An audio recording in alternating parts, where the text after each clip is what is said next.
Welcome everyone. My name is Nikos, aka Sephir, and this is Out of the Box, EDH.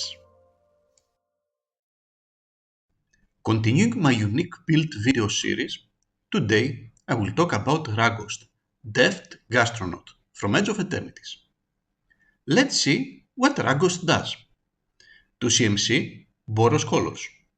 2/2 Lobster Citizen, and this is really something that makes me smile. Artifacts you control are foods in addition to their other types, and have 2 and tap sacrifices artifact you gain 3 life. Very interesting ability, and I am sure it can have its applications. 1 tap and sacrifice a food. Ragost deals 3 damage to each opponent. If we have a look at the art closer, we will see that he cooks pieces of junk into food, so I guess whoever eats from his food gets sick or something. Not unlike Asmora Nomartica στην Akultakar, if we are honest. At the beginning of each end step, if you gained life this turn, untap Ragost. Nice. Many different ways to build this. We can go for life gain, non-combat damage, artifact matters, tapping shenanigans. We can even try to make a bracket 1 deck with only food and eating based cards in it. The direction I will talk about today though is artifact based, but with a twist. And that twist is that we will have Zirda as our companion. Zirda allows us to sacrifice food in half the cost, and of course the discount will be useful in numerous other cards in the deck. So, let's move to the actual cards of the list. Since every artifact we control is also a food, we need as many artifact token producers as possible. And obviously, Zirda demands that these producers should have some kind of activated ability. We have Nuka-Cola Machine that not only creates food on its own, but it also creates extra tokens when a food dies, Transmutation Font, Flamerite, Underworld Cookbook, and Collector's Vault can create an artifact token each turn.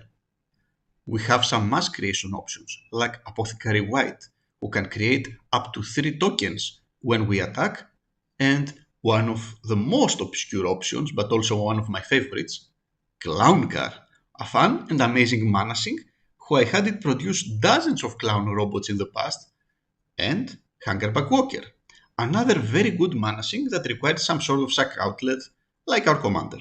We also have more producers that care when a food dies, like Farid or Thoptershop. We run many bubbles too, and with that term I mean small artifacts that we don't really care to have them sacrificed, since they offer us some kind of small upside, like drawing a card, etc. Thus, we have Experimental Synthesizer and Melted Moxite, and remember, their last ability will cost a single mana if we have Zirda in play. The classics Mizra's Bobble and Urza's Bobble, Bomat Courier, who can really reward us if we start connecting early with it, especially if we use Zirda's secret ability to remove blockers from its way, and of course, the actual food category like Instant Ramen, Nutrient Block, Carrot Cake, Lembas, and Candy Trail. Using our commander just once per turn will not be enough for the late game. We need ways to untap the lobster or increase its potency. One way to untap him is to simply grant him lifelink. Thus, he would trigger his untapping clause at the end of each turn, simply with each food he sacrifices for damage. Such cards that grant lifelink are Shadow Spear, Basilisk Collar, and Resurrection Orb. But we won't rely just on lifelink. Sting is an amazing card that allows Ragost to untap on each of our opponent's turns, but we also run Mage Right Stone, Patriarch Seal, and 1000-Year Elixir. We also run Solfim, who doubles our commander's damage, Illusionist's Bracers, for doubling our commander's ability, and of course, Grafted Exoskeleton, for an even more scary interaction. The deck runs a number of recursion options that also double as card advantage. Goblin Welder, Goblin Engineer, and Daretti, Scrap Savant, can exchange any food token for an artifact in our graveyard, even a bubble for extra draw. Wake the Past is our nuclear option. I have seen many Commander games end exactly after this card gets resolved. The deck uses its fair share of tutors. The new Tezzeret can be easily used every turn to tutor us something, if we don't use him to untap our commander even more, of course. The before mentioned Goblin Engineer can tutor any low cost artifact, which is the majority of our artifacts. Oswald Fiddlebender is another classic birthing pod effect for artifacts, while both Kuldotha Forge Master and Transmutation Font are really easy to activate and tutor for whatever artifact on the field. We run a kinda classic package of ramp for such decks.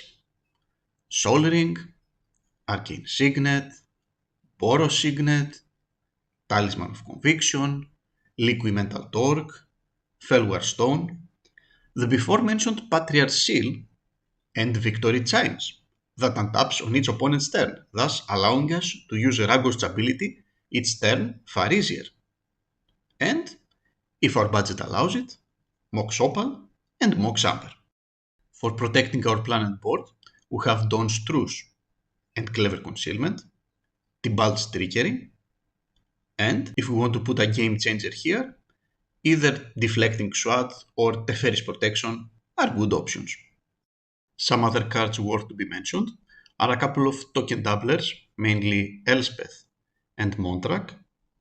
Krark Clan Ironworks can provide an amazing mana boost, some more card advantage in the forms of Idol of Oblivion, which can easily get activated each turn, and the One Ring, another game changer, which is easy to abuse here with the life we gain and of course untappers like Clock of Omens. All this leaves us with about 35 spots for lands. We will use Sacred Foundry, Arid Mesa, Rugged Prairie, Elegant Parlor, and Spectator Sitting. Of course, we have the classics Command Tower, Exotic Orchard, and Plaza of Heroes, as well as Prismatic Vista and Fabled Passage. We see some artifact lands like Great Furnace, Ancient Den, Treasure Vault, and Darksteel Citadel, some tutors like Urza Saga and Inventor's Fair, while Urza's Cave can help us find any of those other lands. Adagia is a new card that we will add that will help us with extra copies of powerful artifacts. And finally, Fomori Vault can be an extremely powerful card in the right board, especially since its ability will cost just a single mana because of Zirda. All this leaves us 14 slots for basics, and we will distribute them equally to plains and mountains. And this is my Ragost list. A Zirda Companion Artifacts one. I will put the list in the video description, and if you like what you see, then come and join my Discord for free, where all my personal and public lists are uploaded. See you around!